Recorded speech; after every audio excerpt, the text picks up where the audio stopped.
the years at Hornady, we pride ourselves on quality, and it begins right from the design phase. You know, in our 2 and 3D, CAD models, we'll design our tooling and dies and punches, which machine we're going to run a certain product on, to try to tailor the whole design manufacturing process and gear it towards quality, with quality in mind.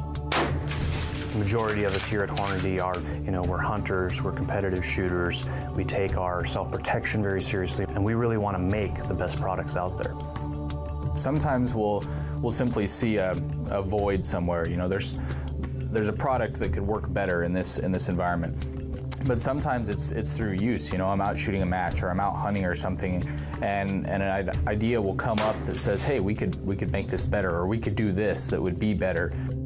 We started back in 2012 with a goal that wound up turning into what's the ELD-X bullet, extremely low drag expanding. It's one thing to take one segment of, say, a velocity regime that goes from 3,000 down to maybe 1,600 foot per second. That's a really wide range, and you can kind of hit one half or the other of that pretty easily. But to get something that performs over that entire extreme is a really tall order.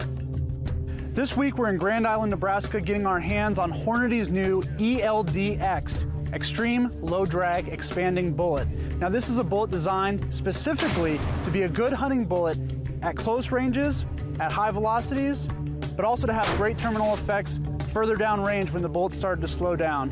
It's really an impressive design, but maybe more impressive is the fact that it's also match accurate, even beyond 1,000 yards.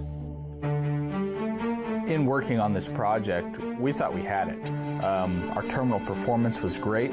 We had a very good design from an aerodynamic standpoint for your BCs and stuff, and we were ready to go. We were ready to launch this thing, and we went out to do some final testing with it to get the actual ballistic coefficient numbers and stuff like that.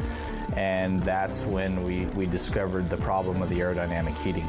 What we were able to determine was, with these heavy, very high BC low drag projectiles, from about 200 to 600 yards, the drag was dramatically increasing on these projectiles because the tip was getting bigger because of aerodynamic heating.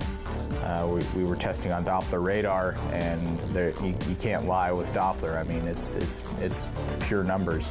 And what we saw there showed that the BC was degrading, and so we had to stop. We said, hey guys, we can't release this. There's something going on here.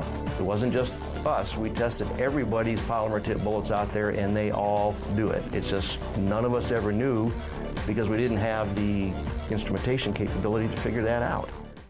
To watch this entire episode on Outdoor Channel, contact your TV provider today.